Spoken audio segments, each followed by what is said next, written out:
Vamos a continuar con esto. Saber que el PRP, el ácido hialurónico y el aspirado a células madres son las aprobadas por la FDA, que de alguna forma rige, si bien es para Estados Unidos, en todos nuestros países, de alguna forma tomamos en cuenta las consideraciones que ellos hacen para poder ser utilizados en los pacientes de manera libre. Pero no son terapias que, como decía Daniel, en primera instancia se deban de utilizar, sino que existen otras opciones antes que habitualmente agotamos en este caso, y las terapias biológicas nos apoyan en esto, como la kinesioterapia o la fisioterapia. Las células madre definitivamente no está aprobado, por lo tanto habrá que tomarlo con consideración al momento de hacer la indicación en alguna de estas patologías. Las funciones articulares, Adman en un artículo del 2015 las menciona muy claramente. Tiene un efecto el ácido hialurónico antiinflamatorio, analgésico, condroprotector, estimula la síntesis de glucosaminoglucanos y proteoglicanos además, y tiene un efecto mecánico en la viscosidad y en la amortiguación del impacto mecánico sobre las articulaciones. Este mismo autor indica que los ácidos hialurónicos de alto peso molecular son los mejores porque se simulan al ácido hialurónico endógeno, que lo encontramos in vivo, por lo tanto tendría mejores resultados en todas las patologías en las cuales está indicada. Y su mecanismo de acción es la unión al receptor CD44, como vamos a ver más adelante. Los usos clínicos: artrosis acromioclavicular, artrosis glenohumeral, hombro rígido, habrá interrogado, habrá que ver su utilidad. Hay alguna literatura que indica que sí. En la tendinitis calcificante del supraespinoso, aunque no es la primera opción. Tendinitis del mango rotador, como coadyuvante en pequeñas rupturas, por ejemplo, parciales del mango rotador. En fin, son todos los posibles usos que podemos darlo. El origen del ácido hialurónico exógeno básicamente son dos: las bacterias. A estos se llaman hialuronatos, que se producen por un proceso de fermentación, y en general estos tienen un peso molecular intermedio, sobre todo la fermentación del Streptococcus o epidermidicus, en la que el peso molecular oscila entre 900 a 9000 kilodaltons, entre 900.000 a 900 kilodaltons, perdón. Y en los animales, los que tienen un origen animal, que en conjunto se llaman hilanos, que sobre todo provienen de la cresta de gallo, y estos son los que tienen un peso molecular alto. Entonces son los dos grupos de ácido hialurónico que tenemos en el mercado. ¿Influye el peso molecular en la eficacia del ácido hialurónico? Estos ácidos hialurónicos, como decía, básicamente difieren en su peso molecular. Los de bajo peso molecular están entre 500 a 730 kilodaltons, los intermedios entre 800 a 2000 kilodaltons, y los de alto peso molecular, que incluso pueden ser cross-linked, está por encima de los 6000 kilodaltons. Y definitivamente la literatura indica que sí existe evidencia en que la función no es la misma en los diferentes ácidos hialurónicos. Si utilizamos, que en general en el mercado no están presentes los ácidos hialurónicos de bajo peso molecular, la literatura muchas veces es colocada como bajo peso molecular, pero si revisamos cuidadosamente el artículo o la presentación, básicamente están hablando de peso molecular intermedio.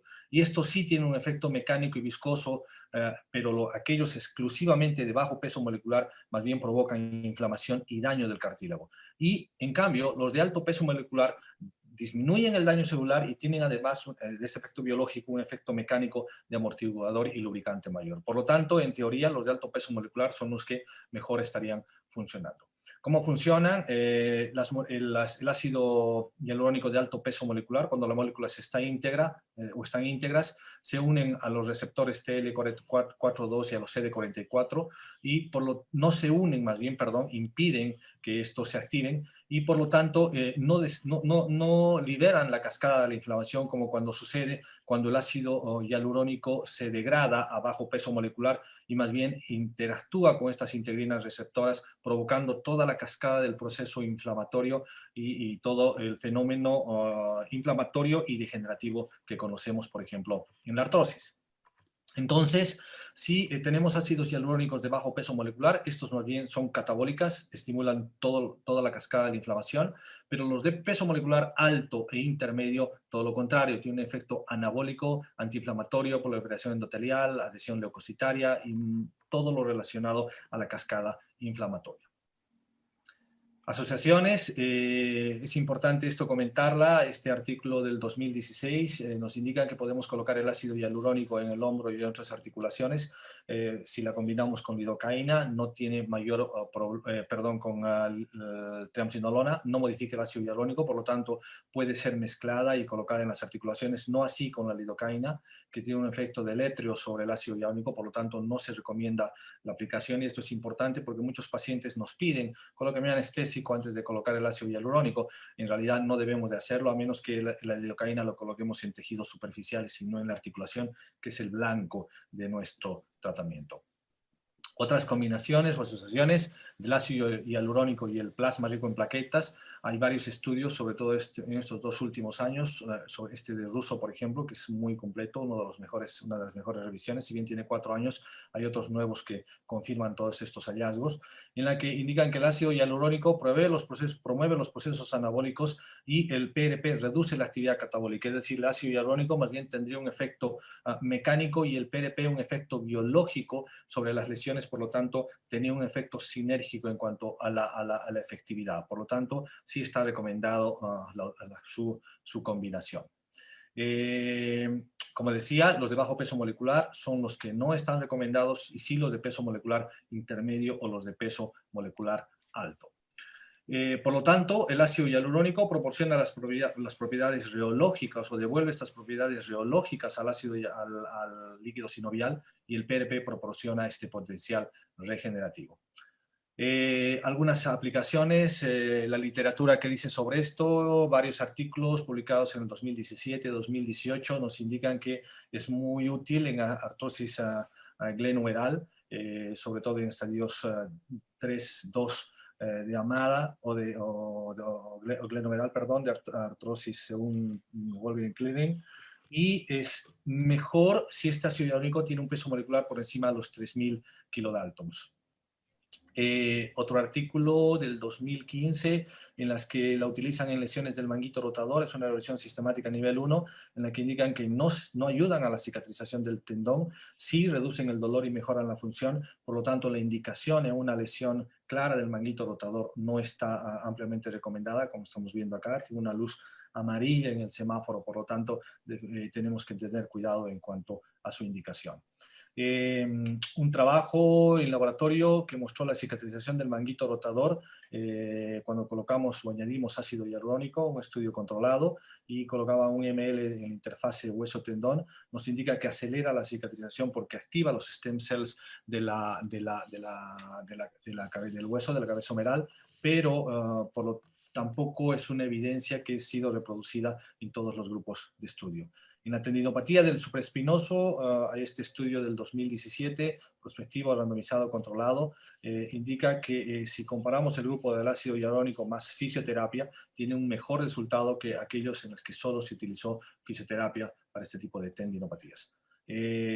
Con un mejor resultado funcional aparente, por lo tanto, aparentemente sí tiene una buena indicación en las tendinopatías del supraespinoso. El PRP sabemos que son usados para apoyar la cicatrización. Su uso intraarticular baja la inflamación, mejora el dolor, desacelera los procesos degenerativos, como que comentábamos antes, no modifican la enfermedad, al igual que el ácido hialurónico. Es un proceso relativamente seguro si está hecho en condiciones asépticas, sobre todo la infección es algo que debemos de cuidar, y provee múltiples factores de crecimiento, además todos estos elementos que estamos viendo en la pantalla. Tiene mucha evidencia en la literatura en cuanto a su uso, si bien es controversial esta evidencia, definitivamente hay ciertos trabajos que nos muestran claramente la utilidad, sobre todo en algunas patologías. Un estudio importante de Chala, publicado en el JVGS del 2018, en el que hace una revisión en cuanto a la estandarización en la aplicación del plasma rico en plaquetas en diversas partes del organismo y articulaciones, no encuentra consenso ni en su preparación en cuanto al número de centrifugados, a la cantidad de revoluciones que debemos utilizar, al tiempo del centrifugado, y tampoco en cuanto a las indicaciones, al procesamiento y a las aplicaciones, al número de aplicaciones que debemos de realizar en cada una de ellas. Por definición, la utilidad del plasma rico en plaquetas debe ser aquella que supere el número basal de plaquetas, pudiendo ser multiplicada incluso hasta 5, aunque la recomendación es que supere el 1.000.000 de plaquetas, sabiendo que alrededor de 300.000 son las que normalmente tenemos. Por lo tanto, si supera el 1.000.000, tendremos un efecto biológico sobre lo que queremos actuar. pero mayor cantidad de plaquetas es mejor. Chala, en otro trabajo también muy interesante, en el que hizo un trabajo de laboratorio estimulando la cicatrización del ligamento colateral medial en conejos, vio que si este plasma rico en plaquetas supera el 1.000.000 de cantidad en número de plaquetas, la cicatrización normal es mejorada. Pero si este número es multiplicada por 2, no mejora la calidad de la reparación, es igual a que si tuviera 1.000.000. Y si la multiplica por 4, la cantidad de plaquetas en la preparación, más bien tiene un efecto negativo en cuanto a la fuerza y a la histología de la reparación. Él lo comparó de manera biomecánica con equipos en laboratorio y además de manera histológica. Por lo tanto, más plaquetas no es mejor en nuestro preparado. ¿Qué cantidad de glóbulos rojos, blancos y factores de crecimiento, plaquetas debe de tener? Básicamente, este gráfico nos muestra, por ejemplo, que una atropatía hemofílica, cuando existen glóbulos rojos, estimulan todo el proceso catabólico, por lo tanto, no es beneficiosa. Lo que sí, más bien, los glóbulos blancos sí tendrían algún beneficio en cuanto a regenerar los tejidos. Una atropatía hemofílica es el mejor ejemplo de que los glóbulos rojos no contribuyen y más bien empeoran estos son procesos biológicos de reparación. Por lo tanto, si tenemos un preparado de PRP, vamos a ver que el PRP rico en leucocitos se encuentra por debajo del buffer quad, es decir, entre la capa de glóbulos rojos y esta zona intermedia, y el PRP pobre en leucocitos se encuentra por encima. Y trabajos como este metaanálisis de Spragueira del 2019, en el que estudió una gran cantidad de pacientes, 1.055 pacientes, nos indican que el PRP pobre en leucocitos es mejor si lo utilizamos en las articulaciones, y el PRP que es rico en leucocitos es mejor si lo utilizamos en tendinopatías. Revisando otros trabajos, definitivamente existe cierto consenso, relativo consenso en esta definición, en cuanto el PRP pobre en leucocitos, repito, es mejor en articulaciones, y el rico en leucocitos es mejor en tendinopatías. Específicamente en el hombro, un trabajo también de Chala, haciendo una revisión de 14 estudios controlados, en realidad 30 estudios, de los cuales 14 fueron controlados, indican que sobre el cartílago sí tiene un efecto beneficioso. Podemos utilizarlo. Hay un signo verde, un color verde, perdón, que sí nos indica que es útil, sobre todo si lo combinamos con otro tipo de terapias. En cuanto a los tendones, en las epicondiliopatías también es útil el plasma rico en plaquetas, ya lo comentó en la charla previa, ya lo comentaron, pero en las lesiones del manguito rotador tienen la luz amarilla, es decir, no están del todo recomendadas, no hay consenso. Tal vez si el plasma rico, al igual que el ácido hialurónico, lo aplicamos en la interfase hueso-tendón, que sabemos que es el lugar de falla de nuestras reparaciones del manguito rotador, podría tener alguna utilidad, pero no existe un consenso ni la literatura es clara en relación a esto. Por lo tanto, las terapias biológicas, el ácido hialurónico y el PRP, debemos de ser cuidadosas en cuanto a su manejo, tener cuidado en cuanto a lo que escuchamos y a lo que las compañías pueden vendernos. Definitivamente las células madre no están aprobadas, por lo tanto habrá que ser todavía mucho más cuidadosos en esto.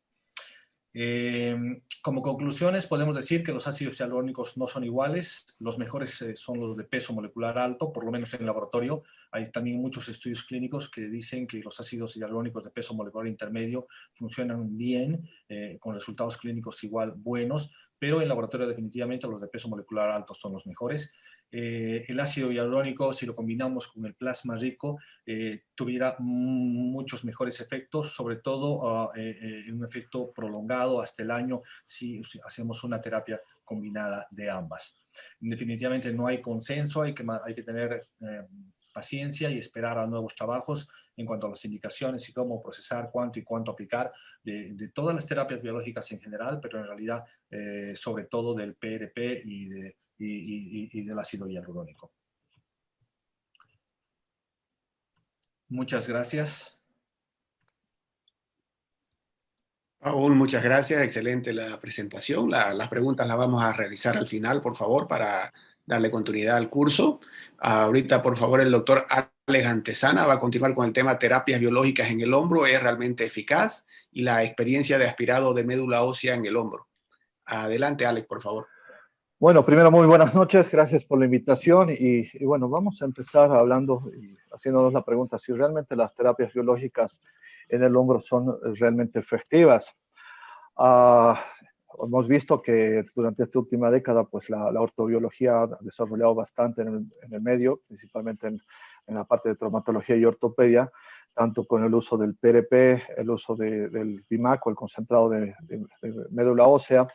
Y bueno, pues vamos a hablar un poco de lo que viene a ser la proloterapia. Y se ha estado aplicando en diferentes patologías, tanto musculoesqueléticas en hombro como en otros segmentos corporales.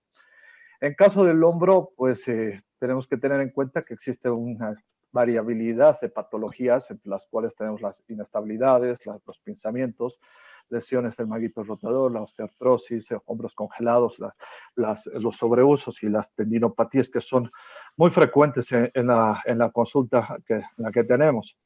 Los exámenes que generalmente utilizamos para hacer las evaluaciones, vamos desde la radiografía, la resonancia magnética. Para nosotros y el grupo que estamos trabajando, pues la ecografía es un elemento esencial tanto para el diagnóstico como para el tratamiento. Y últimamente pues hemos empezado a utilizar la nanoartroscopía o la miniartroscopía diagnóstica con el objeto de tener pues una mejor evidencia sobre las lesiones a nivel de hombro.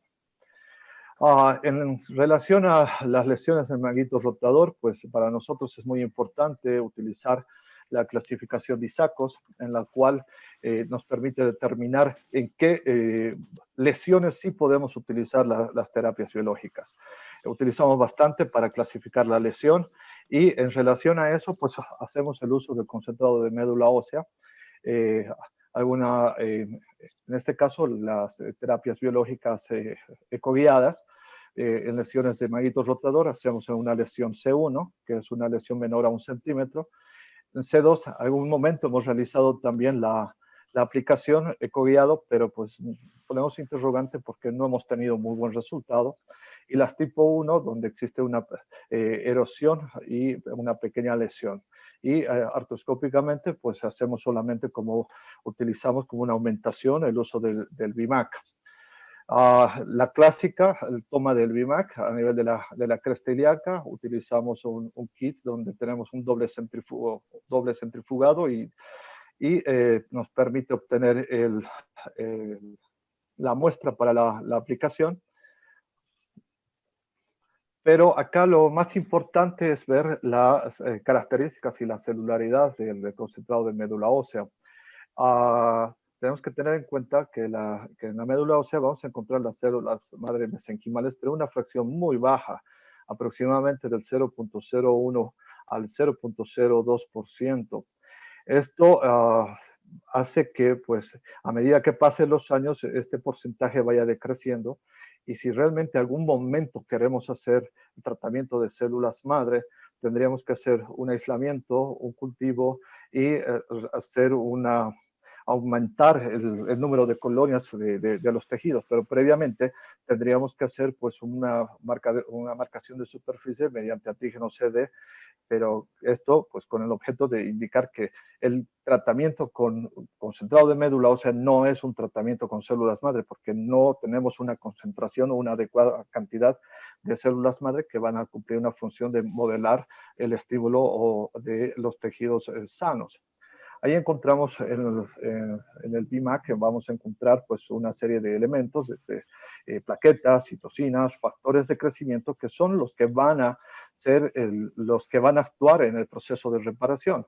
Generalmente el grupo que trabajamos utilizamos el AlloPatch como una matriz dérmica acelular que nos va a permitir, pues, después de hacer la reparación del manguito rotador, aplicar esta matriz dérmica celular y posteriormente aplicar el concentrado de médula ósea a este tejido.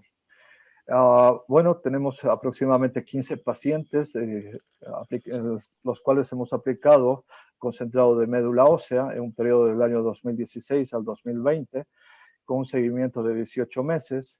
El BIMAC más artroscopía fueron 8 pacientes, solamente el BIMAC 7 pacientes, y hemos tenido una falla quirúrgica en este resultado. Y bueno, en relación a la clasificación de UCLA, nuestro resultado de BIMAC con artroscopía era 28 sobre 35 puntos. No es un resultado malo. Coincidimos mucho con el grupo con los resultados del grupo de Sang-Jun Kim en Corea y sus resultados publicados en el año 2018. En el caso de del BIMAC, mediante aplicación ecoguiada, con una puntuación de 23%, de 23 puntos sobre 35, tampoco no podemos considerar un mal resultado. Hay una mejoría relativa a nivel del hombro, pero creo que no es el tratamiento adecuado para las lesiones del hombro. Si vemos un poco en relación al plasma rico en plaquetas y hacemos una búsqueda, pues existe una infinidad de artículos publicados. Aproximadamente en el Google académico encontramos como 8.290 artículos. De estos artículos, muchos pues van a favor, como en el caso del grupo de Pietro Randelli de Italia, donde pues después de la reparación artroscópica, la aplicación de plasma rico en plaquetas, pues los resultados han sido óptimos, o solamente la aplicación ecoguiada de plasma rico en plaquetas, pues tiene un buen resultado, como este otro trabajo, el segundo trabajo. Pero hay otras escuelas donde pues las inyecciones de plasma rico en factores de crecimiento prácticamente no tienen un resultado. Entonces tenemos que existe una discrepancia en los resultados, no existe una evidencia clínica adecuada, existe pues esta variabilidad de resultados y esto se debe principalmente a que no tenemos protocolos estandarizados, tanto para el plasma rico en factores de crecimiento como para el concentrado de médula ósea. Si vemos en el mercado, aproximadamente hay como 40 formas de obtener, diferentes empresas tienen las formas de obtención de plasma rico en plaquetas, algunas con un doble centrifugado, otras con activación de las plaquetas, sin activación. Entonces no hay un consenso definido de cómo debe utilizarse el plasma rico en plaquetas. Por eso que el grupo que pertenecemos, el doctor Miquel Sánchez, hizo un sistema de codificación de las características del PRP, donde esta codificación son 6 dígitos, donde el primer dígito pues, nos habla del número basal de plaquetas, el segundo dígito habla de la concentración de las plaquetas que obtenemos, el tercer dígito, pues la cantidad de glóbulos rojos que podemos encontrar, el cuarto dígito, glóbulos blancos, el quinto dígito, si existe una activación exógena y el sexto dígito, si utilizamos el calcio que vamos a adherir para la activación de las plaquetas. Con todo esta nueva codificación, pues se está esperando tener ya pues un consenso sobre qué patologías tratar y cuál va a ser el número preciso para cada patología.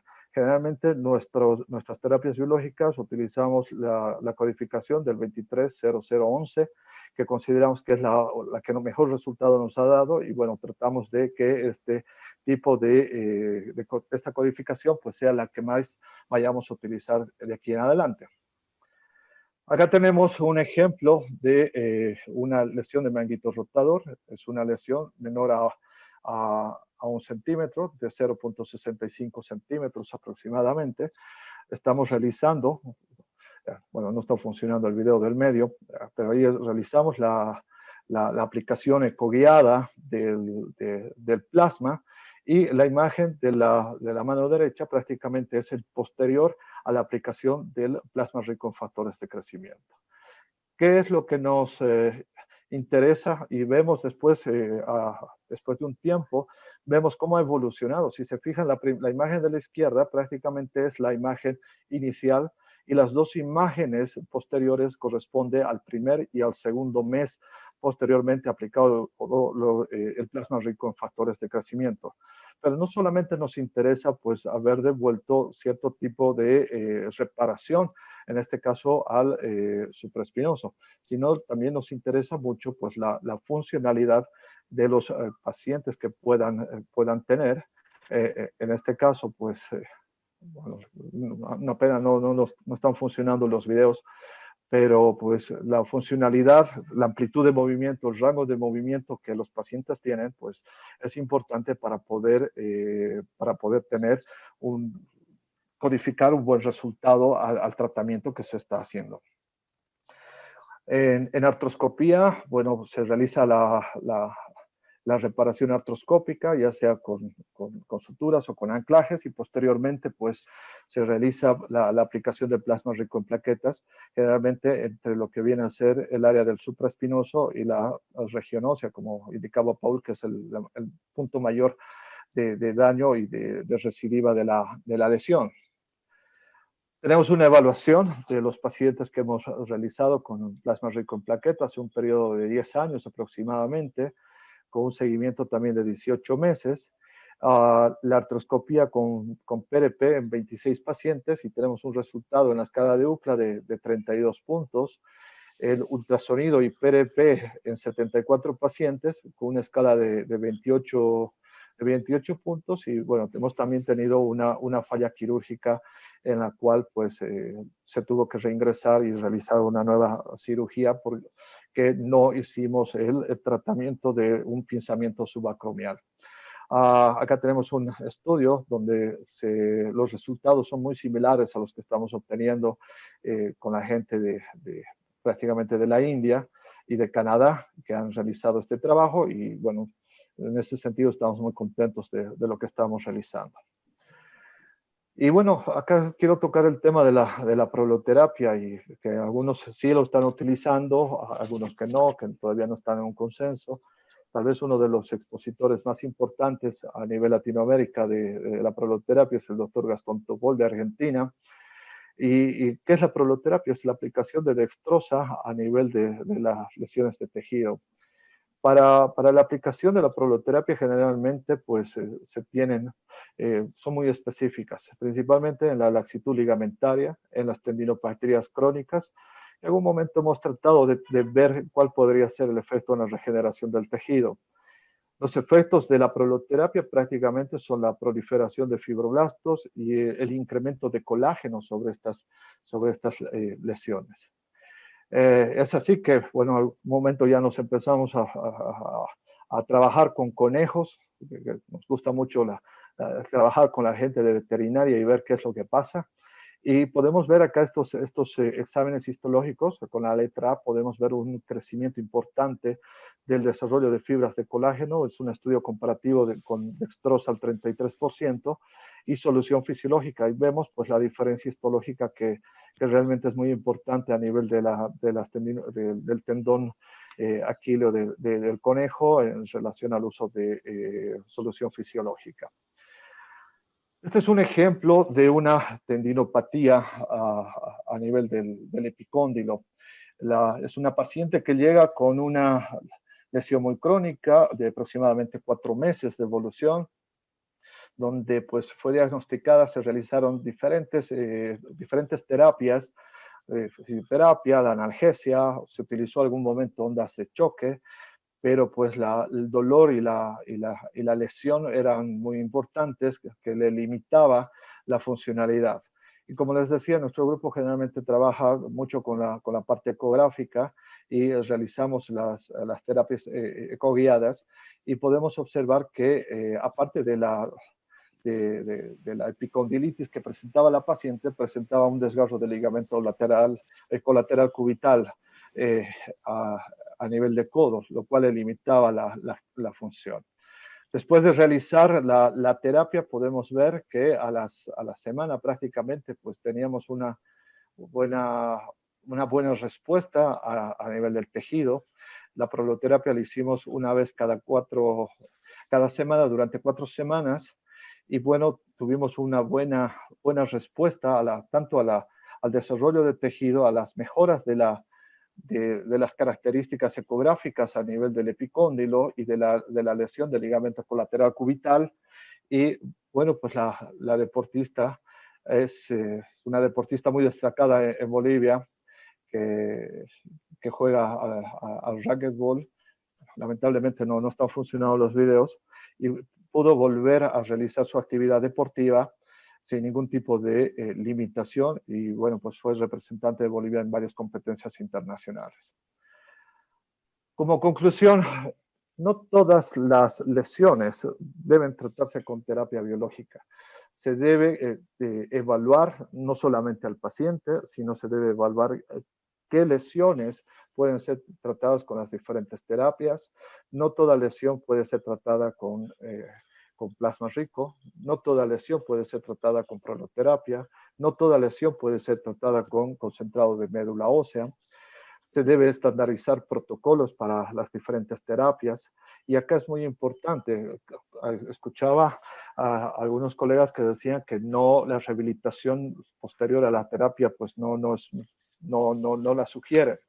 Nosotros sí manejamos mucho la parte de rehabilitación, debido a que, por ejemplo, en el caso del plasma rico en factores de crecimiento, el uso asociado de láser a nivel del área de la lesión, pues los resultados se han visto que estimula la actividad plaquetaria, permitiendo la liberación de los gránulos alfa y permitiendo una mejor reparación. Y como decía, la kinesioterapia acá también es un elemento esencial. Y como última palabra, que vamos a indicar ahora, el futuro está en el manejo celular. Las lesiones a muy corto plazo ya van a empezar a tratarse manejando solamente la célula en las lesiones de tipo ortopédicas. Muchísimas gracias. Alex, muchísimas gracias. Excelente la presentación. Para dar continuidad al webinar, vamos a continuar con el doctor Daniel Moya, que nos va a presentar el tema de tratamiento de calcificaciones en el manguito rotador con ondas de choque. Adelante, Daniel, por favor. Bueno, muchas gracias, Rodrigo. Quiero agradecer a la Sociedad Boliviana de Hombro y Codo y también a reconocer el aval que nos da la Sociedad Latinoamericana de Cirugía de Hombro y Codo y la Federación Ibero-Latinoamericana de Ondas de Choque e Ingeniería Tisular. A mí me gusta más hablar de terapia regenerativa que de terapias biológicas, porque en la jerga habitual se ha desarrollado más el tema de terapias biológicas pensando en lo que es la inmunidad y el tratamiento de patologías oncológicas o patologías autoinmunes. Creo que de todas maneras todos interactuamos con la biología, sea por tratamientos como los que venimos mencionando o con la cirugía, es decir, que en última instancia todo es biológico. Pero en este caso nosotros apelamos al intento de regenerar los tejidos. Y justamente si nosotros hacemos una definición de lo que es la terapia regenerativa o la medicina regenerativa, esto busca fundamentalmente que sea el mismo organismo el que tenga una regeneración a partir de estímulos que podemos hacer nosotros, tanto estímulos físicos como estímulos biológicos. Ahora, esto es una responsabilidad enorme, además de una posibilidad muy interesante. El problema es no equivocarnos, porque si no nos va a pasar lo mismo que decía Madame Roland inmediatamente antes de que la guillotinaran el 8 de noviembre de 1793. Oh libertad, cuántos crímenes se cometen en tu nombre, y no queremos que se diga, oh medicina regenerativa, cuántos crímenes se cometen en tu nombre. Y para eso entonces tenemos que apuntar a la coherencia, apuntar a basar nuestra indicación terapéutica en un diagnóstico preciso y concreto. Y a esta altura de la civilización, el diagnóstico preciso y concreto lo puede hacer un subespecialista. Entonces, a veces vemos en nuestro medio gente que hace medicina familiar y descubre el PRP y empieza a aplicar PRP, pero no tiene un conocimiento profundo de la patología articular, y eso creo que es un problema. Por otro lado, uno tiene que estar muy atento, porque si nosotros vemos lo que es la Biblia de la cirugía y la patología del hombro, el Journal of Shoulder and Elbow Surgery, su editor en jefe, Bill Malone, en el año 2019, fines del 2019, decía en una editorial que los expertos que escriben en este journal advierten que el uso clínico de muchas de las herramientas llamadas biológicas todavía no está totalmente definido, por lo menos para la patología del hombro. Y eso, como médico, me obliga a tener una precaución cuando hago la indicación a mis pacientes. Por eso También Leonardo Guilov piensa así, coincidimos en cuanto a que podemos dividir la medicina regenerativa en la invasiva y no invasiva, y nosotros preferimos, una vez que agotamos una chance lógica de rehabilitación, pasar a la medicina regenerativa no invasiva. Y si esta falla, la posibilidad de invasiva. Y por supuesto que utilizamos antes y después la rehabilitación, pero tiene su timing. Si yo a un paciente lo pongo a rehabilitar una semana antes de lo ideal, probablemente no voy a obtener resultados favorables y probablemente contrarios. Fíjense, este es un caso de un hombre de 51 años de edad que había tenido un traumatismo de 6 meses de evolución, tiene una fractura desplazada del acromion por la tracción del deltoides, y alguien lo empieza a tratar con inyecciones de PRP. Y esto es de todos los días, yo en mi consultorio lo veo todos los días. Entonces, nosotros tenemos la obligación de advertir que estas técnicas deben ser usadas adecuadamente. Por ejemplo, si ustedes se fijan en el libro de Miquel Sánchez, él indica el uso de PRP en bursitis subacromial, lo cual no es una entidad nosológica. Entonces, aún gente que es referente mundial en estos temas, cuando va al, digamos, al detalle y al tratamiento de patología de una articulación que no conoce en profundidad, puede cometer errores. Este es otro caso, un paciente de 73 años de edad, médico, que refiere que tenía una pequeña molestia al hacer el saque de tenis. Le hacen una inyección de PRP y se infecta. Yo lo veo a los 3-4 meses, perdió su hombro, movilidad activa 0.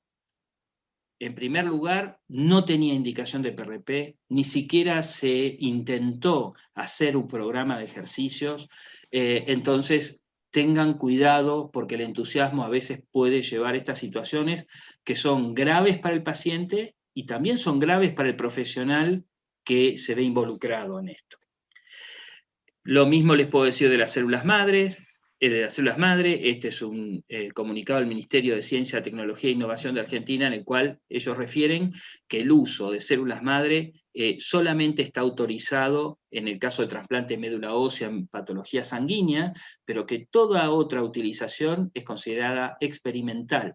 Y el paciente tiene derecho a saber que su tratamiento que se le indica es experimental o no. Hoy hay reglas de bioética que son muy claras. Y en este caso, por ejemplo, los pacientes deben estar involucrados dentro de un protocolo de tratamiento y el tratamiento debe ser gratuito. Eso es muy claro de parte de las autoridades. Pero pasemos a las ondas de choque. Bueno, tenemos la gran ventaja de que no es un método invasivo y que en términos generales bien usado no genera daño, pero mal usado puede generarlo. La ventaja es que, por ejemplo, la infección no figura entre las opciones. Las ondas de choque, como ya se ha dicho, involucran 2 tipos de tecnología, la focal y la radial. En el caso de las calcificaciones del manguito rotador, está indicado el uso de ondas focales, porque tienen una profundidad y una acción efectiva para este tipo de patología, y eso, más allá de estar basado en una gran cantidad de trabajos de alto nivel de evidencia, tiene el respaldo de la Sociedad Mundial de Ondas de Choque y también de los consensos de la Federación Ibero-Latinoamericana, que es uno de los auspiciantes de este encuentro. Si uno no usa las herramientas adecuadas, pueden pasar situaciones como esta: una señora que había sido tratada con ondas radiales por un fisioterapeuta, por una calcificación del manguito rotador. Esto es el estado de su brazo después de un mes de evolución, había desarrollado un enorme hematoma, y como ven, la calcificación no desapareció. Nosotros venimos trabajando desde hace 20 años, el primer año a todos los pacientes que tratamos lo hicimos en forma gratuita y sabían que estaban involucrados dentro de un protocolo de tipo experimental. Firmaban un consentimiento informado donde se les detallaba esto. Y eran épocas en las cuales todavía no era obligatorio. Hoy es clave y es fundamental que cualquier investigador se atenga a las reglas de bioética. En el año 2013 publicamos en la revista de la Asociación Argentina de Ortopedia y Traumatología nuestros resultados con una serie de pacientes, un estudio retrospectivo. En el año 2015, tomando la evidencia, hicimos una publicación en el International Journal of Surgery de las indicaciones de ondas radiales y focales en patología de hombro, y en el año 2018 publicamos en el Journal of Bone este estudio que les comentaba antes, donde, hablando específicamente el día de hoy de las calcificaciones del manguito rotador, hay un alto nivel de evidencia que demuestra que es una indicación adecuada y además es una indicación con bajo riesgo, por lo cual a los pacientes que yo antes hubiera operado, comienzo hoy con las ondas de choque. Como ustedes saben, la historia natural de la tendinopatía del manguito rotador calcificada es tal vez una de las demostraciones por antonomasia de una patología de evolución autolimitada. Comienza con un tendón normal, se da una metaplasia del tendón con la transformación de los tenocitos en condrocitos, luego la aparición de depósitos de cristales de hidroxiapatita en la etapa de calcificación. Luego, en un porcentaje de pacientes, que desgraciadamente es muy lejano al 100%, se da una reabsorción en forma espontánea y se vuelve al tendón normal. Es decir, este es un tendón, a diferencia de las rupturas del manguito rotador, que tiene una capacidad regenerativa. Se equipara a esta evolución la clasificación radiológica. A la izquierda, en la clasificación de Gerner, vemos una calcificación densa con bordes netos, que es una calcificación en la etapa inicial. En el tipo 2 ya ha progresado, pero en los dos casos están lejos de reabsorberse espontáneamente.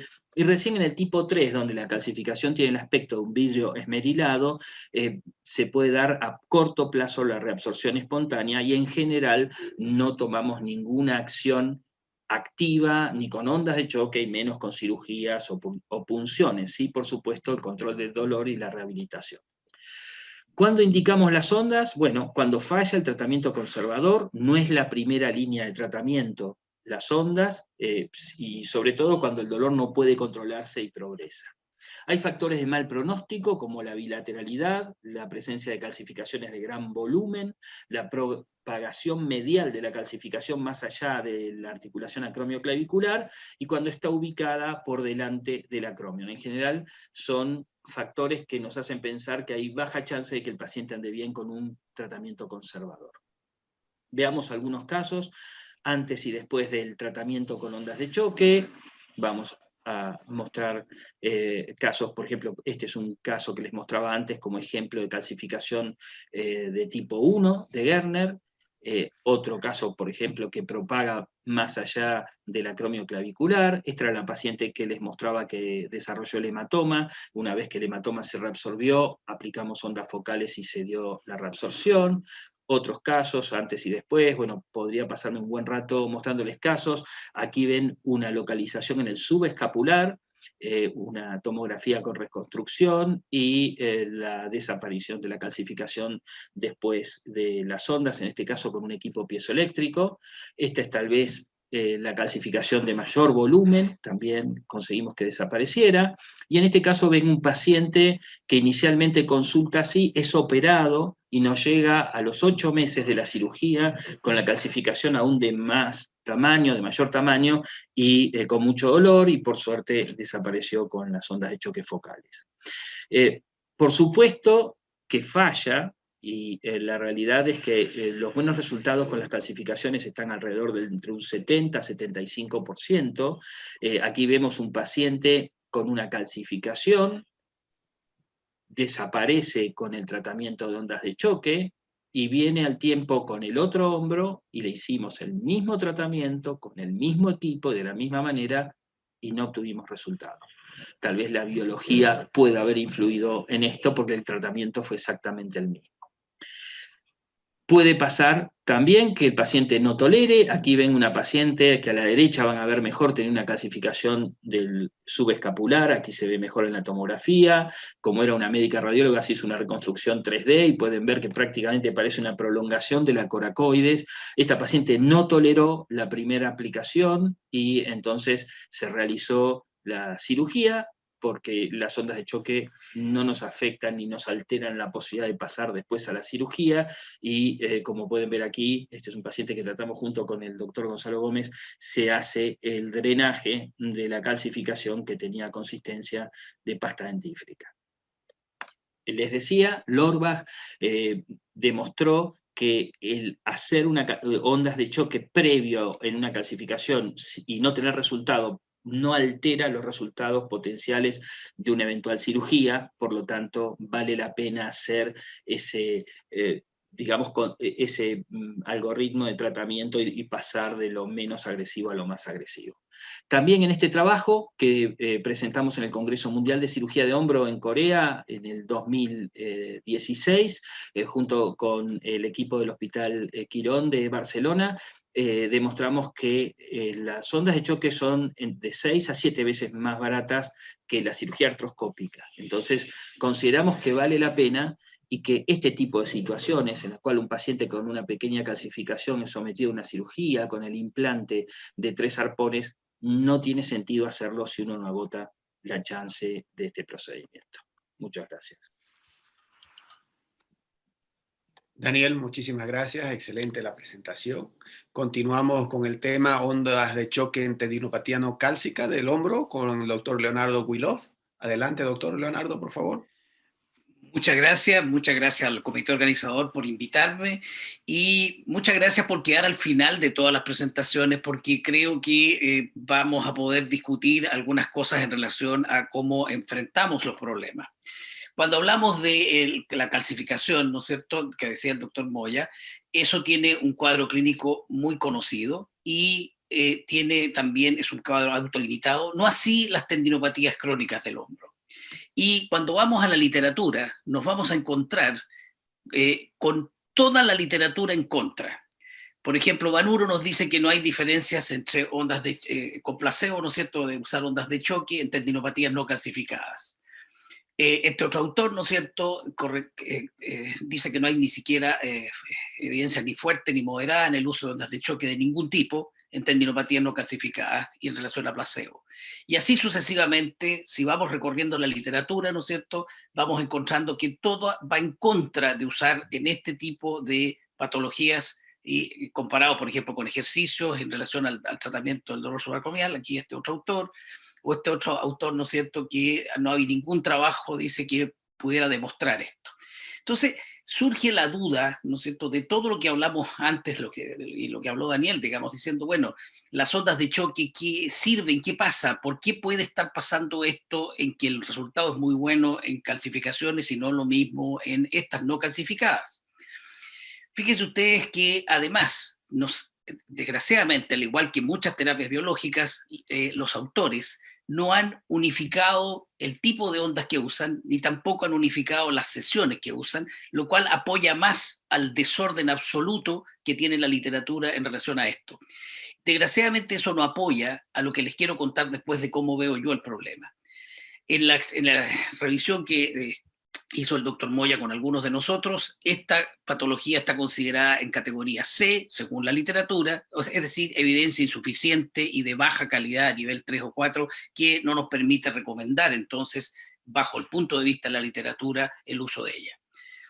La pregunta que me vino a la cabeza cuando me dieron este tema, ¿no es cierto?, y en relación a lo que tenía que decirles, que si me quedo en lo primero que les acabo de decir, tendría que decirles no las usen. Pero resulta que hay muchas preguntas que surgen. Por ejemplo, si se rompe el mango, ¿es por factores extrínsecos o extrínsecos en relación a la situación de las ondas del proceso biológico? ¿El proceso es inflamatorio o no es inflamatorio? Voy a quedarme en esto primero porque quiero tratar de contestarme estas preguntas, ¿no es cierto?, para poder explicar un poco estos malos resultados también. Y algo ya se había tocado el tema de ¿qué estamos tratando? Porque esa es la realidad. Estamos tratando un fenómeno inflamatorio, estamos tratando un fenómeno degenerativo, y Si nosotros vamos a los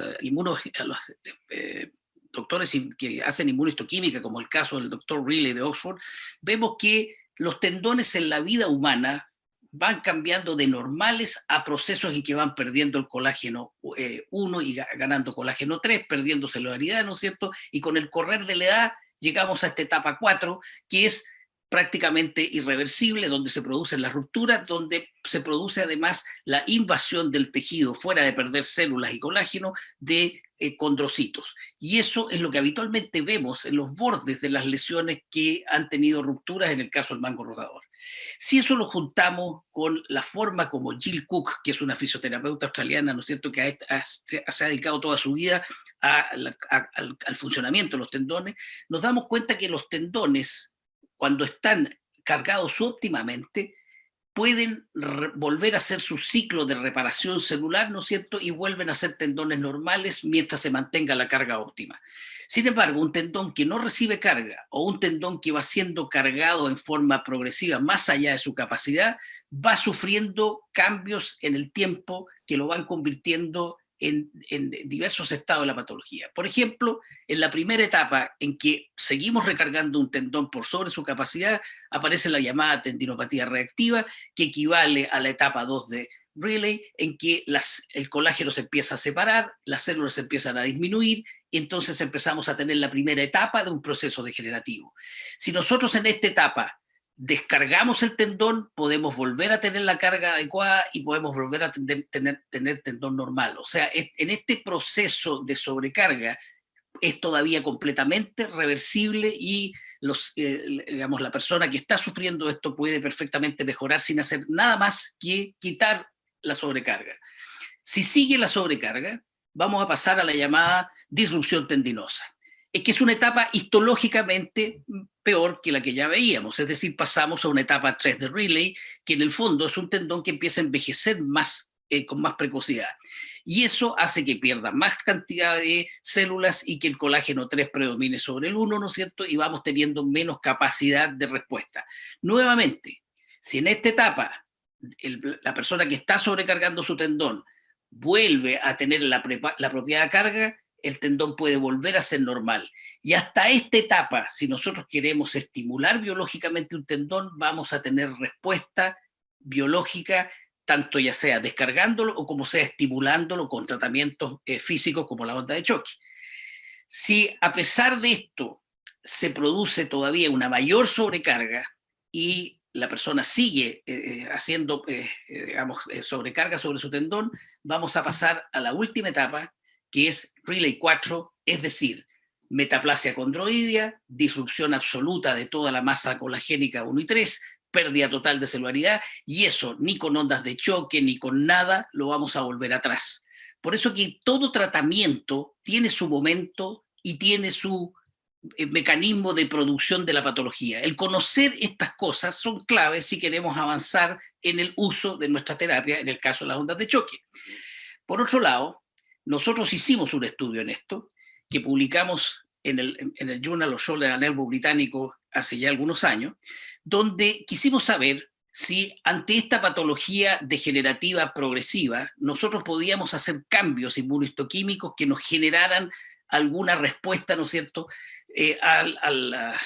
al uso de los tendones, digamos, y a la mejoría del tendón. ¿Y qué vimos? Lo que hicimos fue lo siguiente: tomamos 20 pacientes, a 10 les aplicamos antes de hacerle la cirugía del mango rotador en una ruptura que tenía no más allá de 5 milímetros en pacientes entre 20 y 60 años, a 10 le pusimos ondas de choque antes de operarlo y a otros 10 no. A los que no le pusimos ondas de choque no obtuvimos los cambios que les voy a mencionar ahora. Los cambios que se produjeron con ondas de choque, con los reactivos inmunistoquímicos, fueron los siguientes. Se aumentó el CD34 y el CD14, que son marcadores inmunistoquímicos de neoangiogénesis. Pudimos demostrar que los que estaban, en la muestra que tomamos durante la cirugía con ondas de choque sí tenían este marcador, lo mismo que en relación al PCNA, que significa mayor cantidad de celularidad, y el CD240, que nos explicaba una cosa muy importante. El CD240 es un marcador inmunistoquímico de neolinfoangiogénesis, que nos va a explicar por qué se puede reabsorber una calcificación. Junto con eso, descubrimos en estudios histológicos que en la masa de tendón que habíamos obtenido, ¿no es cierto?, que la periférica a la zona donde hicimos la reparación quirúrgica, habían vasos embriológicos, que son estos que ustedes ven acá, que es lo que se representa en el cuerpo humano lo que se llama la vasculogénesis. O sea, vimos que en los tendones tratados con ondas de choque había angiogénesis, linfangiogénesis y también vasculogénesis. Y lo interesante de la vasculogénesis es que en los estudios con hematoxilina y eosina vimos que los vasos que se producían de la vasculogénesis eran hipermuscularizados, como ustedes pueden verlo en esta imagen, lo que significa que eran de mejor calidad que los mismos vasos que tenía previamente el tendón. En todo el grupo control no vimos nada de esto, solo se vio en los grupos que una vez suturados, ¿no es cierto?, habíamos tomado la muestra para hacerle los estudios inmunistoquímicos. Ahora bien, aquí tienen ustedes, digamos, los marcadores que usamos, exactamente lo mismo, y lo que les quería recalcar en relación a la presentación que hizo el doctor Moya, uno nunca se explica por qué se puede reabsorber una calcificación in situ cuando uno lo bombardea con una onda de choque de alta intensidad, y es porque hay neolinfangiogénesis y por lo tanto el calcio en su historia natural no va a la bursa, sino que se va por estos linfáticos fuera y permite entonces que no se provoque el famoso cólico del hombro, ¿no es cierto?, que es uno de los tantos y temibles problemas que tiene el caso de la tendinopatía cálcica, no así la no cálcica. Sigamos. La anatomía del hombro tampoco nos ayuda en las teorías de producción de los daños del tendón. Sabemos de este ligamento coracoacromial, ¿no es cierto?, que cuando el tendón sufre los cambios que estamos hablando de aumentar su envejecimiento histopatológico, ¿no es cierto?, cuando lo sobrecargamos, lo que va a pasar es que se va a aumentar también el volumen del tendón, que normalmente tiene 7 milímetros y está en un espacio muy pequeño de 1 centímetro, y por eso se va a producir pellizcamiento, ¿no es cierto?, secundario a esta situación, como ustedes lo pueden ver ahí, y empezamos a producir daño mecánico junto con el daño biológico que venía, digamos, ocurriendo, y eso nos va a generar, digamos, una ruptura muchas veces del tendón. Las segundas preguntas que me hice después de ver estas revisiones que yo mismo, digamos, había hecho tan negativas, ¿no es cierto?, es, bueno, si tenemos este problema, reparar quirúrgicamente un mango rotador, ¿es garantía de la resolución definitiva del problema anatómico? ¿Existen lesiones que puedan quedar asintomáticas? ¿Se debe suturar siempre un mango rotador ante una ruptura parcial? Y cuando uno ve las revisiones importantes, como por ejemplo el caso de Matthew McElvany de California, fíjense ustedes que los resultados no son nada de alentadores. La literatura sigue mostrando casi un 27% de rupturas, y hay algo que dice este autor que es muy importante.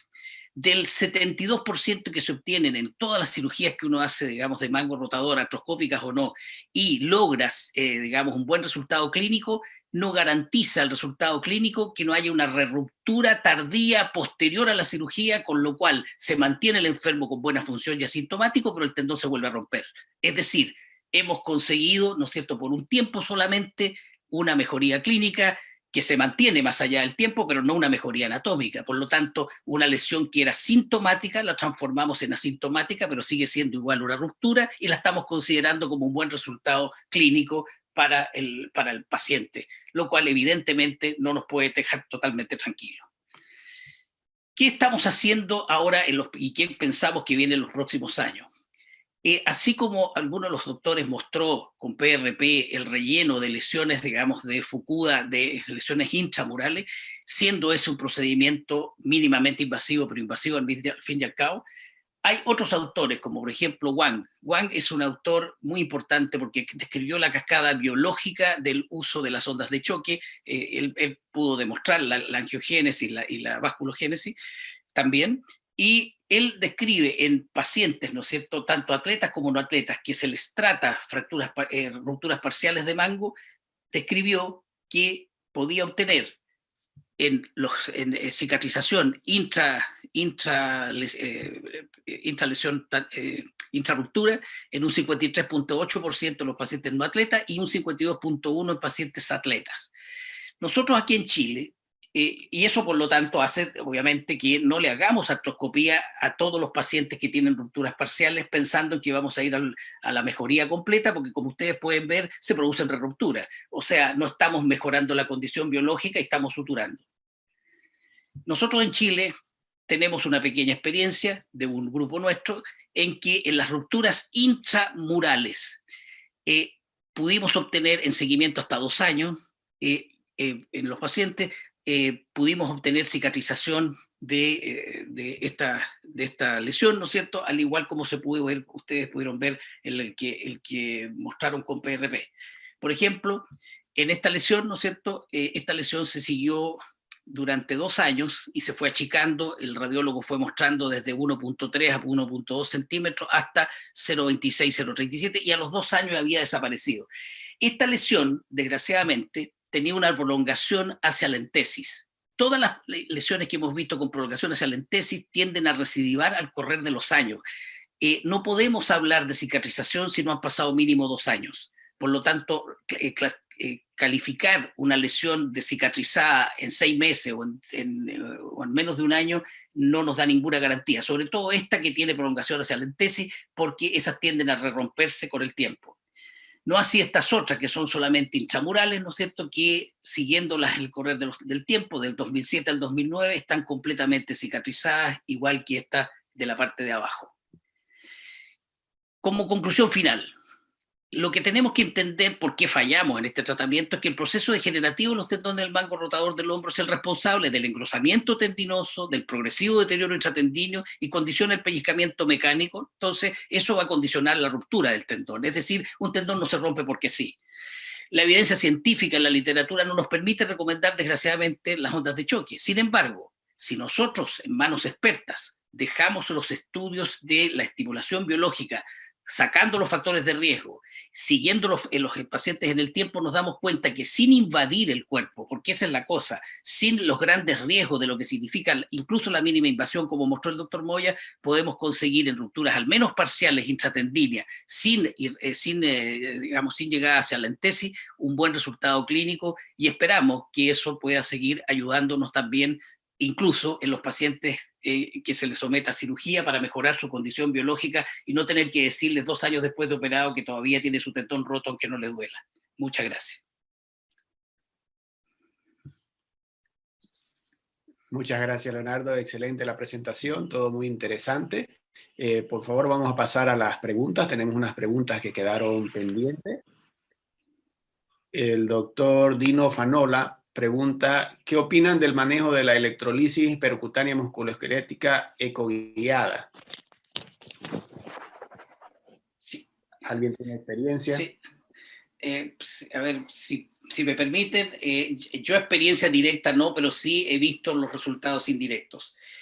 Volviendo a la teoría de las tendinopatías, si nosotros vamos a tratar focalmente la tendinosis con esta electroterapia, si queremos tener éxito, tiene que ser hecho, quemando todas las zonas de tendinosis que existen bajo, con un criterio médico muy estricto, que no se salga de la zona esta, porque si quemamos el tendón sano, que es lo que desgraciadamente a veces pasa por inexperiencia de la persona que está haciendo el tratamiento, ese tratamiento puede llegar a ser deleterio y terminar cortando un tendón.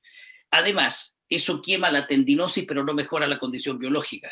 Entonces, a pesar de que el fisioterapeuta Sánchez, que hizo esto en Barcelona, y que fue el autor de esto, nos recalca la importancia de sacar el fenómeno tendinósico y los fenómenos, de inervación aberrante que tienen los tendones quemándolo, es tan preciso lo que se tiene que hacer y no va a la causa de la enfermedad, que personalmente lo que yo he visto son malos resultados. No sé los demás, pero lo que he visto, y integracionalmente lo hacen fisioterapeutas y no médicos muchas veces.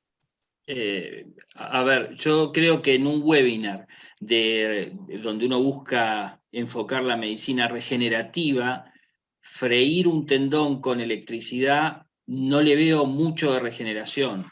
Entonces, creo que son 2 criterios absolutamente distintos. Es decir, en uno se busca asesinar al que se queja y en otro método se busca reencauzarlo y hacerlo mejorar.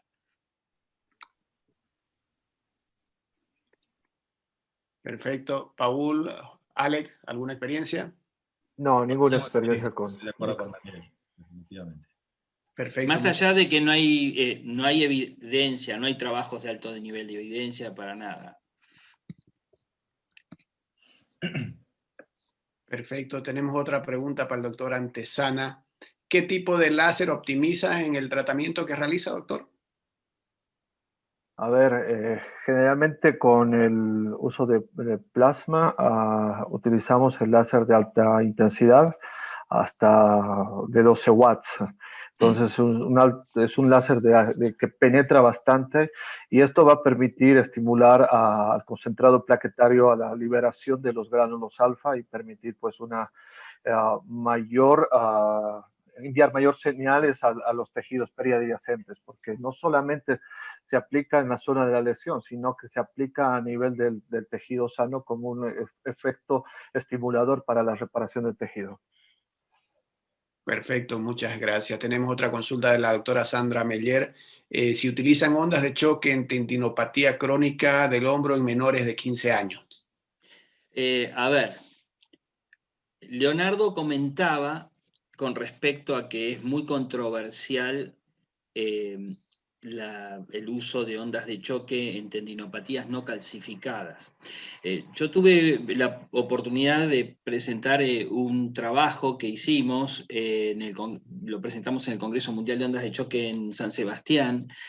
Leonardo lo conoce, donde tomamos todos los trabajos científicos que se hicieron sobre el uso de ondas de choque en tendinopatías no calcificadas, y más del 90% tenía un diagnóstico erróneo, criterios de inclusión inadecuados y criterios de exclusión inadecuados.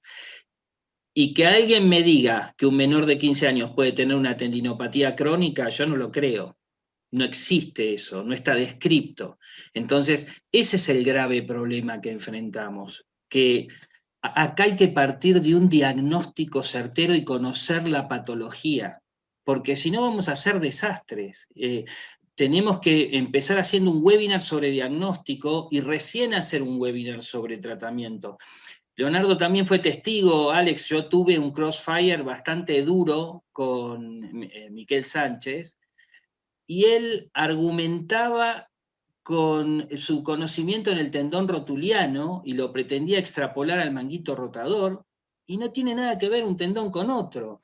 Entonces, yo creo que la célula es importantísima y hemos aprendido muchísimo en estos años, pero no nos olvidemos de la biomecánica, porque la célula no está flotando en el aire. Entonces yo no puedo comparar un tendón rotuliano con un tendón del manguito rotador, porque ¿a quién se le rompe el tendón rotuliano? Se ve, pero es muy poco frecuente, y casi a todos se nos termina rompiendo el manguito rotador. Entonces, pensemos en la célula, pero pensemos en la biomecánica, pensemos en la rigidez articular, en la disquinesia escapular, en la cinemática articular.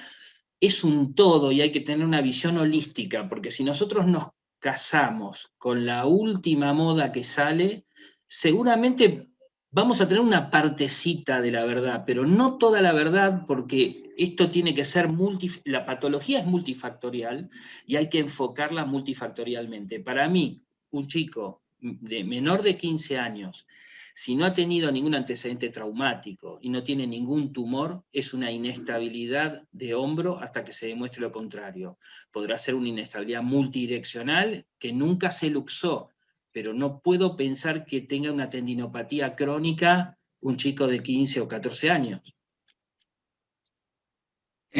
No sé si me permiten, pero yo les mostré recién la clasificación del envejecimiento de un tendón de Riley. Todo el mundo sabe que esto ocurre con la edad. Y no vamos a encontrar un grado 4 de Riley en un muchacho de 15 años, como dice Daniel, es casi imposible. Tendría que estar sometido como una locomotora a mover sus tendones en mala forma durante todo el día y toda la noche. Yo creo que el problema, tal como dice Daniel, es en un buen diagnóstico, en el conocimiento del origen de la patología.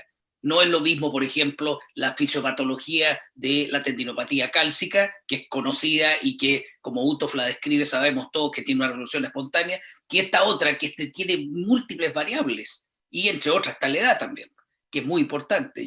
Y eso que dice Leonardo es muy importante también, y lo dijo en su conferencia, es decir, En el caso del análisis que nosotros hicimos sobre el resultado de tratamiento con ondas de choque en tendinopatías no calcificadas, eran tan malos los trabajos que hablaban a favor como los que hablaban en contra de las ondas de choque. Ahora, la metodología estadística era excelente, pero lo que fallaba era el diagnóstico. Y después, las revisiones sistemáticas y los metaanálisis se basan en esos trabajos para sacar sus conclusiones. Y uno no puede tener una buena conclusión de una revisión sistemática basada en trabajos clínicos de mala calidad. Entonces es toda una cadena. Por lo tanto, tampoco hay que creer todo lo que está publicado. Así es. Perfecto, muchas gracias. Paul, Alex, ¿alguna opinión? A ver, lo que considero en esta situación, estoy muy de acuerdo con Daniel y con Leonardo. Cada lesión es específica de un tipo de tratamiento. No todas las lesiones van a ser tratadas de la misma forma. Ondas de choque tendrán pues, sus indicaciones precisas, el plasma también tendrá indicaciones precisas. Por ejemplo, si ustedes me dicen, si yo voy a poner una plasma ecoguiado, una lesión mayor a 1 centímetro,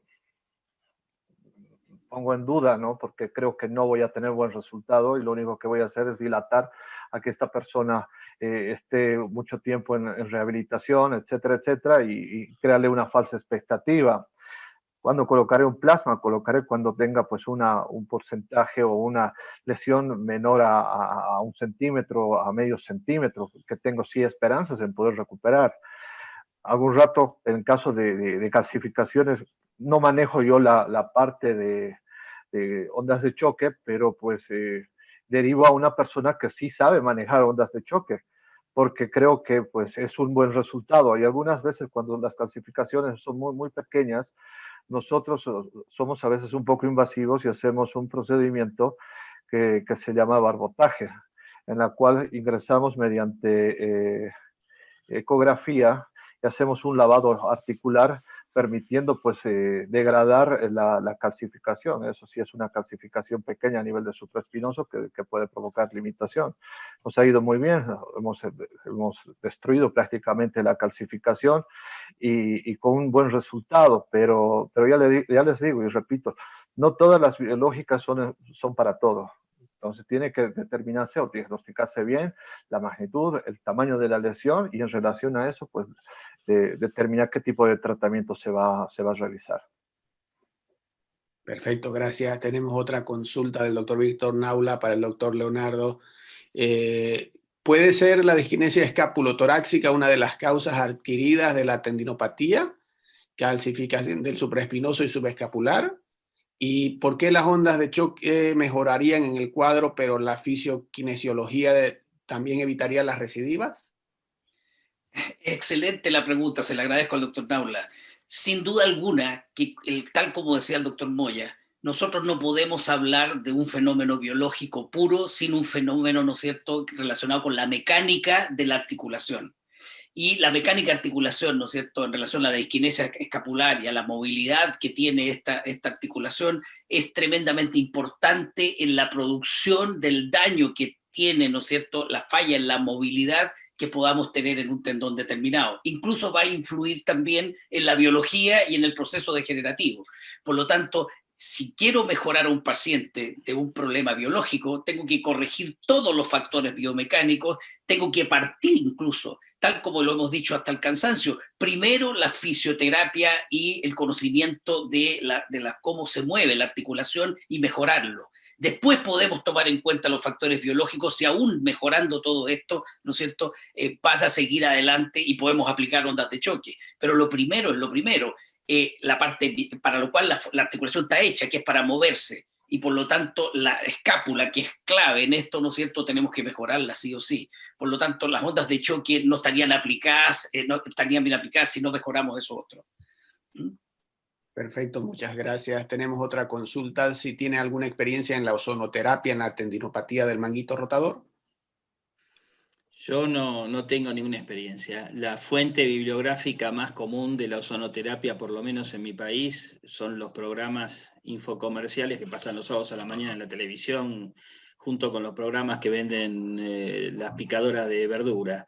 Realmente no hay publicaciones de alto nivel de evidencia. Yo por lo menos que conozca, y fíjense, y esto es para tenerlo en cuenta, se presentaron en el Congreso Mundial de Cirugía y Rehabilitación de Hombro que se hizo en Buenos Aires en el 2019, 1.204 trabajos científicos a temas libres, a la sección de temas libres, que venían de 47 países. Ninguno de ellos presentó experiencia ni con proloterapia, ni con el tema de ozonoterapia, ni con la electrólisis percutánea, tampoco con el ácido hialurónico, Paul, pero bueno, es algo que está en sus comienzos, pero la realidad es que un congreso mundial muy importante como es este sobre un tema muy específico, sirve para hacer un corte y saber cuál es la situación y cuál es el estándar internacional, que es digamos, el criterio y los consensos que hay sobre un determinado tema en un determinado momento de la historia. Por lo menos el corte de septiembre de 2019 mostró eso. Leí todos los abstracts, así que les puedo dar con seguridad lo que les estoy diciendo. Perfecto, Daniel, muchísimas gracias. Tenemos otra consulta. Si tienen experiencia en el tratamiento en ondas de choque del dolor anterior del hombro en la lesión del bíceps. A ver, la lesión del bíceps en general no es aislada. Entonces, otra vez vamos al conflicto diagnóstico.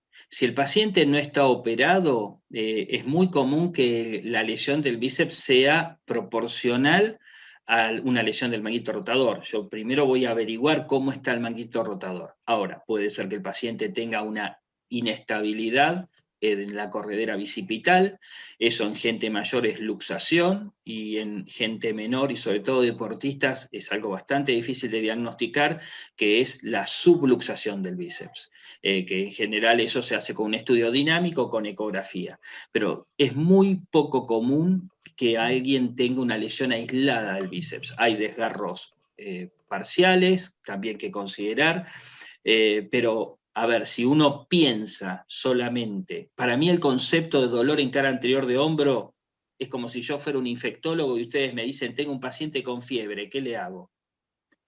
Me tienen que dar un diagnóstico preciso. Volvemos, fíjense que se repite lo que uno ve en la práctica diaria. Entonces, tenemos que empezar.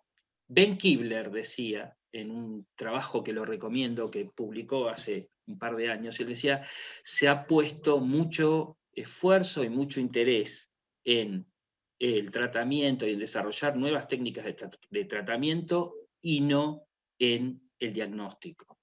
Y fíjense que hay un estudio del gobierno de Estados Unidos, del Departamento de Salud, que concluye que la mayoría de los americanos va a tener en algún momento de su vida un diagnóstico erróneo o tardío.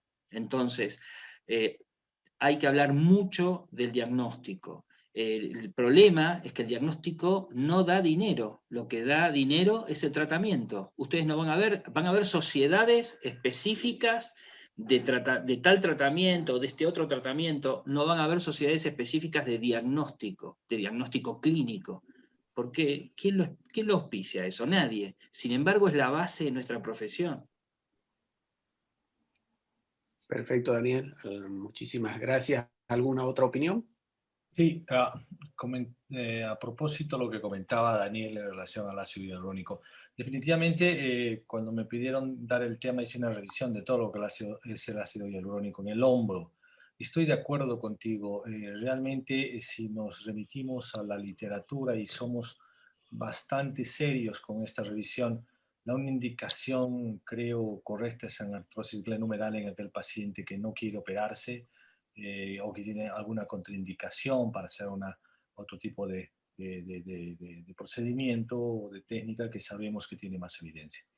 En el resto, como las tendinopatías, como incluso hay estudios comparativos que no los he puesto entre ondas de choque y ácido hialurónico en tendinopatía cálcica, creo que todavía son estudios muy preliminares que tenemos que tomarlos en cuenta.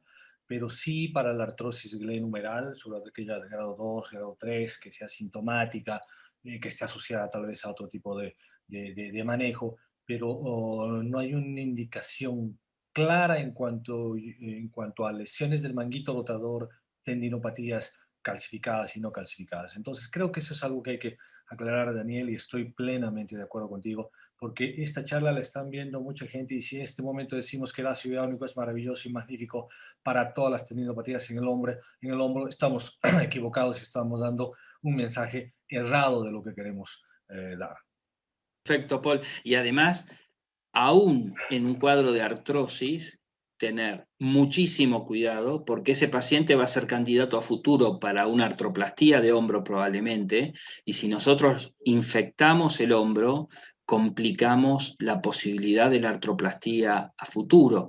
Entonces, las articulaciones se infectan muchísimo y hay que tener mucho cuidado y tomar todos los recaudos en ese sentido cuando uno hace un procedimiento a nivel de un consultorio y no de un quirófano.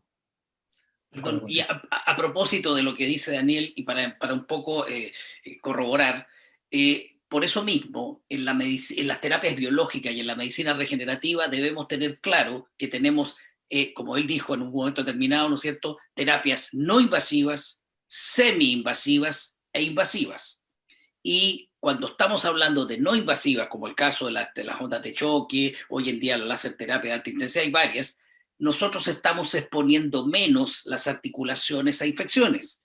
Cuando ya pasamos a las semi-invasivas, tenemos más posibilidad de tener problemas en el futuro cuando tengamos que hacer algo invasivo. Entonces, tendríamos que, como una manera lógica de enfrentar los problemas de aquí en adelante, es tener claramente divididas las terapias en estas tres fórmulas, para saber también cuáles son los riesgos y saber entonces en la investigación clínica qué riesgo estamos corriendo y qué daño estamos provocando, ¿no es cierto?, según lo que estemos usando. Creo que es muy importante eso, porque esas son las grandes problemáticas que hay hoy en día también para recomendarla. Sí, de acuerdo. Ahora, si me permites, Rodrigo, en relación al tema del paciente de 15 años, aquí me manda un mensaje la doctora que hizo la pregunta y creo que no fue bien interpretada, me dice. Se refiere en general y eso les planteo la pregunta a todo el panel, Leonardo, Daniel, Alex, me parece que no tiene experiencia en ondas de choque, pero está referido a qué opinan, la doctora me aclara, sobre las ondas de choque en pacientes menores, en los que tienen fisis de crecimiento. Existe, me dice ella, cierto temor a la aplicación de las ondas de choque en estos pacientes con fisis abiertas. Ella me pide una opinión sobre esto y se las transmito. Sí, totalmente de acuerdo. En ese sentido, sí, estamos totalmente de acuerdo. Tal vez la doctora usó ese ejemplo para poder incorporar la pregunta, pero en el caso de la fisis en crecimiento es una contraindicación aplicar sobre una fisis. Hay estudios hechos en ratas que demuestran que se producen trastornos en el crecimiento con el uso de las ondas focales, y de todas maneras no hay una alta tasa de indicaciones de ondas de choque en menores de 18 años, ni siquiera de 15, de 18. Presentamos con Leonardo en el año 2019, en el Congreso Mundial de Ondas de Choque que se hizo en Pekín, un trabajo que era justamente sobre el uso de ondas de choque en menores de 18 años y nos preguntábamos si se justificaba cruzar el límite, y realmente presentamos una serie de casos entre varios grupos, Leonardo en Chile, la doctora Ramón en España, nosotros en Argentina, y creo que juntamos 13 casos. 14 casos. 14 casos, muy bien, donde realmente eran casos muy seleccionados, tienen que ser hechos por gente con mucha experiencia.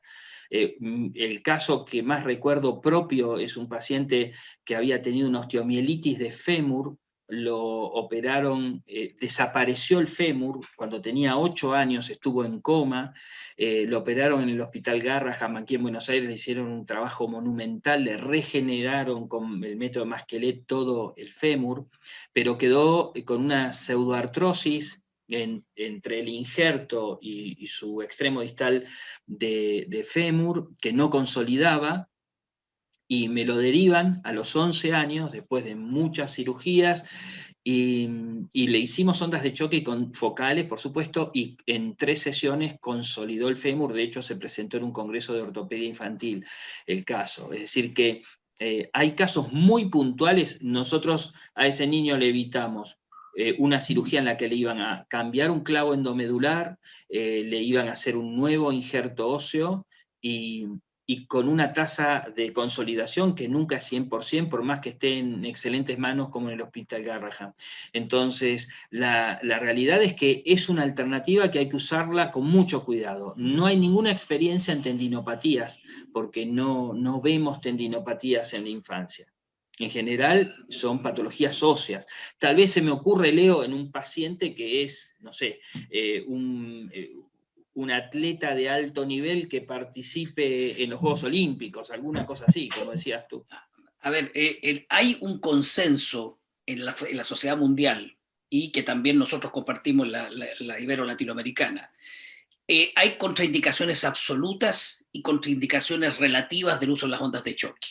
Dentro de las absolutas tenemos poner ondas de choque focales o radiales donde haya un feto directamente o un tumor.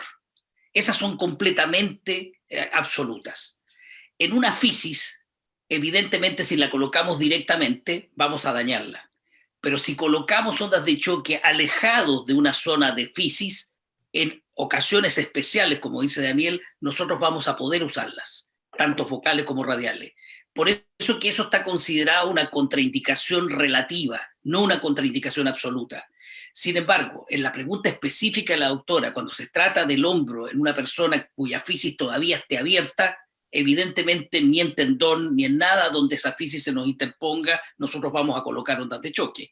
Por lo tanto, solo se pueden colocar en aquellas partes donde estén alejados de la fisis. Ese es en el fondo el consenso que existe hoy en día para el uso de la onda de choque en niños o en adolescentes.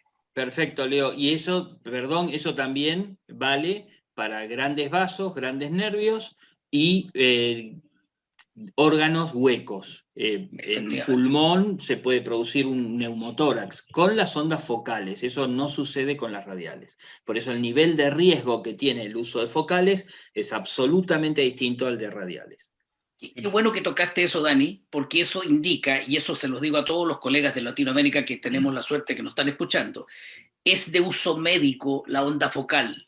No se puede derivar a la enfermera que trabaja con uno o al fisioterapeuta. La onda focal la debe usar el médico y enfocarla sobre todo en el hombro sin pasar a llevar órganos huecos como el pulmón, porque puede llegar a matar a un paciente. Entonces es una herramienta que, aunque está descrita en muy pocas complicaciones, con Daniel y con otro grupo hemos publicado recientemente, o ya lo van a poder ver. Estamos en ese proceso.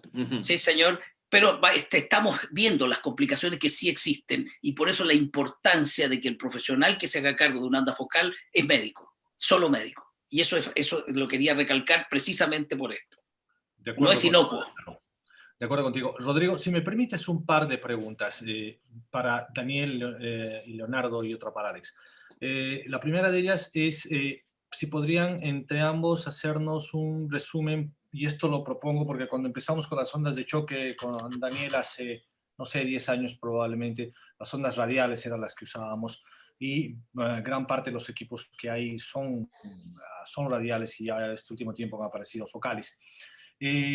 ¿Cuáles consideran ustedes que en este momento son las mejores indicaciones, considerando que incluso ahora las ondas radiales las consideramos nada más como incluso una terapia antiinflamatoria y no del todo regenerativa como una focal? ¿Cuál consideran ustedes las mejores indicaciones para uno u otro equipo? ¿Son las mismas? ¿Qué diferencias se encuentran? Si definitivamente se inclinan por una o por otra. Entiendo la respuesta, pero quisiera que la aclaren a todos para que tengamos claro ese concepto los que estamos viendo el webinar. Y para Alex, definitivamente en tu charla vi que el VMAC no es algo que tú en el que te haya ido muy bien. Si recomiendas en general, porque este es un tema comercial con lo cual tenemos que pelear, al igual que las ondas de choque, igual que el PRP, muy mal utilizadas. Incluso hay hospitales en Estados Unidos que por $5,000 te ofrecen la colocación de un aspirado y un centrifugo de células madre. Si tú lo recomiendas, y saliendo del tema comercial y siendo específicamente académicos. Alex, las dos preguntas se las planteo porque me parece a mí importante aclararlas. Bien, la verdad es que las ondas radiales tienen un efecto regenerativo, es decir, yo no diría que es solamente antiinflamatorio, Paul, ¿eh? La diferencia con las ondas radiales es que mecánicamente son ondas de características distintas, más superficiales, que no tienen el nivel de energía tan alto como pueden tener las ondas focales, pero generan una respuesta biológica. Hay patologías, y Leonardo probablemente va a estar de acuerdo en la mayoría de las cosas que diga, que sin lugar a dudas tienen exclusividad de ondas focales por la evidencia científica que hay, que son las calcificaciones del manguito rotador y de otras zonas. Yo he atendido calcificaciones de cadera, que no trataba específicamente la calcificación, sino que estaba tratando un síndrome de dolor trocanterio, pero había calcificaciones que desaparecieron. He visto calcificaciones en codo, en rodilla. Y, por supuesto, la patología ósea, pseudoartrosis, edema óseo, los retardos de consolidación, las necrosis óseas. En ese tipo de casos diríamos que es exclusivo de las ondas focales porque la tasa de éxito es sideralmente mayor. ¿Alguien puede mostrarme una pseudoartrosis de clavícula y decir con ondas radiales se pegó? Sí, y yo también he visto pacientes que se cayeron de un 5.º piso y no se hicieron prácticamente nada. Es decir, todo es posible en medicina. Hay dos palabras prohibidas, la palabra siempre y la palabra nunca. Pero si yo tengo que ofrecerle al paciente lo que da más efectividad y está en la literatura respaldado, sería para esas indicaciones ondas focales. Y después, y eso lo pueden ver en el artículo que les mencioné, que es de acceso libre, en la mayoría de los casos se superponen las dos cosas y hay indicaciones que son exclusivas para mi gusto de las ondas radiales. Por ejemplo, los puntos gatillo en la zona del cuello, en la zona cérvico-dorsal, son riesgosos, es muy riesgoso usar una onda focal en esos casos. Hay literatura que también avala lo que dice Daniel y que demuestra, ¿no es cierto?, por los estudios que se han hecho en los metaanálisis, que hay patología que se pueden usar ambas cosas. Por ejemplo, sabemos que en la fasciopatía plantar, que en las tendinopatías aquilianas, ¿no es cierto?, de la masa tendínea, podemos ocupar ambas ondas, ¿no es cierto? Sabemos que en la tendinopatía patelar, en el síndrome peritrocantérico, podemos ocupar ambas porque la literatura lo avala en que hay resultados semejantes. No así en la calcificación de hombro, que es absolutamente categórico, ¿no es cierto?, el uso de focales para la desaparición de la calcificación. Sin embargo, en las no calcificadas no hay evidencia ni para una ni para otra, como ustedes vieron desde el punto de vista de la literatura. En la epicondilopatía ambas están también avaladas. Entonces, eso es lo que la literatura dice. Ahora, de que ahí, hay estudios que están cambiando en el tiempo siempre y que en algún momento podremos decir otra cosa, evidentemente que eso puede ocurrir, ha sido muy dinámico esto, y hoy en día lo que estamos diciendo, les puedo garantizar que en los próximos meses vamos a tener que decir cosas distintas porque están apareciendo y hay mucho entusiasmo hoy en día para seguir investigando esto. Así que hoy sería esa la respuesta, no sé mañana. Gracias, Leonardo. Bueno, Paulo, a tu pregunta, yo creo que lamentablemente durante este tiempo se está jugando mucho con la sensibilidad de la gente y consideran que el hecho de recibir esta terapia biológica con concentrado de médula ósea le va a solucionar el problema. Si hacemos un análisis de los resultados, no solamente de nosotros, sino de la bibliografía, podemos ver que los resultados del uso del VMAC en lesiones de hombro pues está muy por debajo en relación a los resultados incluso de las ondas de choque, incluso del plasma rico en factores de crecimiento. Tenemos que tener en cuenta que el someter a un paciente a una infiltración o a una reparación de manguito rotador con un concentrado de médula, pues los costos se van a incrementar mucho y lamentablemente en esta parte del mundo, en Latinoamérica, pues la economía no está para este tipo de intervenciones. Y además tenemos que tener en cuenta que vamos a incrementar un poco más la morbimortalidad debido pues al hecho de tener que tomar esta muestra, y en algunos casos pues se producen algunos tipos de complicaciones como algún tipo de embolo graso que puede dispararse por ahí y demás. Entonces los riesgos del uso del BMAC en relación a otro tipo de terapias, creo que en terapia de hombro creo que no son muy válidos y no son muy aconsejables. Gracias, Alex. Perfecto, muchas gracias. Ya no tenemos más preguntas por el momento.